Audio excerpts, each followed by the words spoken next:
공무집행방해, 무서움을 알고 계시나요?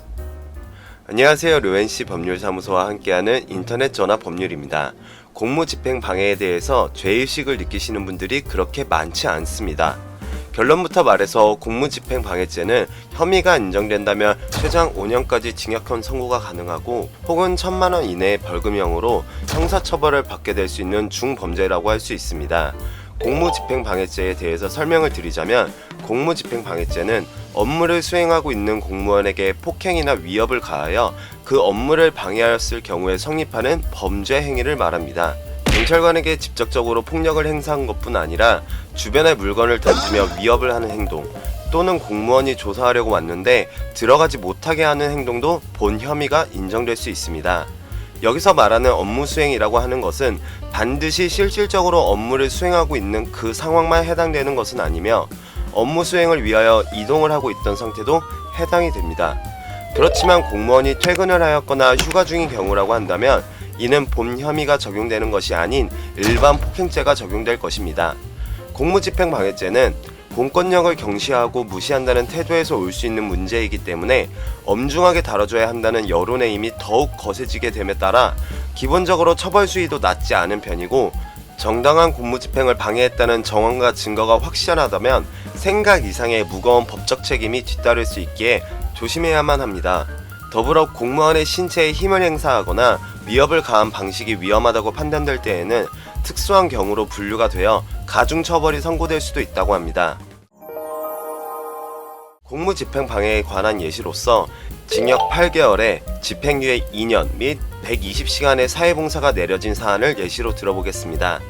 수사기관에서 장난을 치고 싶고 관심을 받고 싶었다 라고 진술했던 것으로 드러난 이 사건은 27세 피고인 A씨가 B대학교 도서관 1층 자유열람실에서 본인의 휴대전화로 B대학 온라인 익명 커뮤니티 게시판에 도서관 1층에 폭탄을 설치했다면서 장난이 아니니 당장 대피하라는 글을 업로드하였습니다.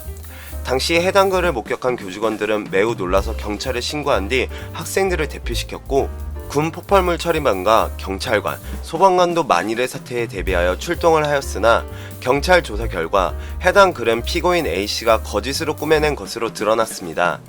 대학 교정에 폭발물을 설치했다는 거짓 글을 온라인상에 올려서 군 및 경찰들을 출동하게 만들었던 20대 남성은 재판부로부터 위계 공무집행방해 혐의를 인정받아 징역 8개월에 집행유예 2년 선고와 120시간의 사회봉사 명령을 선고하였습니다.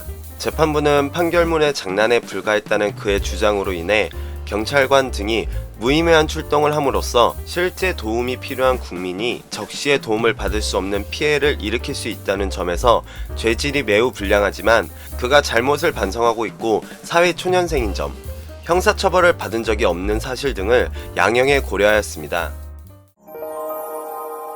뉴스에서 한 번쯤은 술에 취한 사람이 누군가에게 피해를 주었다는 사건에 대해서 한 번쯤은 보신 적이 있을 것입니다. 술을 마시는 장소에서는 서로 술에 취해 판단력이 흐려지기 때문에 술에 취하게 된다면 자신의 분노를 조절하지 못하고 감정이 격해지게 되면서 범죄를 저지르는 경우가 많은데, 그런 경우 다툼이 일어나는 경우가 많이 있습니다. 가벼운 다툼이 아닌 다른 사람들에게까지 피해를 줄 수 있는 몸싸움으로 이어지게 되었다면 경찰관이 출동하게 될 것인데, 간혹 이렇게 출동한 경찰관까지 폭행을 하는 사람들이 있습니다.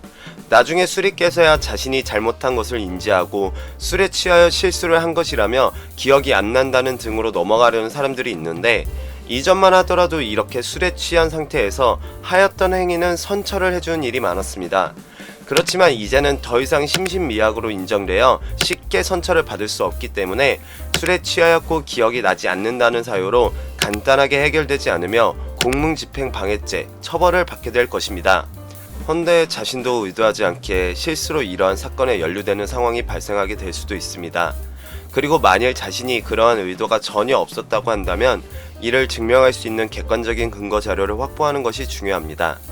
일반적인 폭행죄와 공무집행방해죄의 형량은 상당한 차이가 있으며, 폭행죄의 경우 반의사불 벌죄에 해당하는 것으로 피해자와 합의를 진행한다면 처벌을 면할 수 있겠지만, 그러나 자신이 어떤 혐의가 인정되는지 또는 공무집행방해죄에 대해서 혐의를 부정하기 힘든 상황이라고 한다면 이는 반드시 법률적인 도움을 받아 자신의 상황에 맞게 적절하게 대비해야 할 것입니다. 공무집행방해는 공무를 하는 자들에게 힘으로 피해를 주거나 상대방을 협박하는 행동을 하게 되면 처벌의 수위는 높아지게 될 수 있습니다. 혹시나 억울한 상황에 마주하셨다면 변호인을 선임하여 도움을 구한 것이 필요합니다.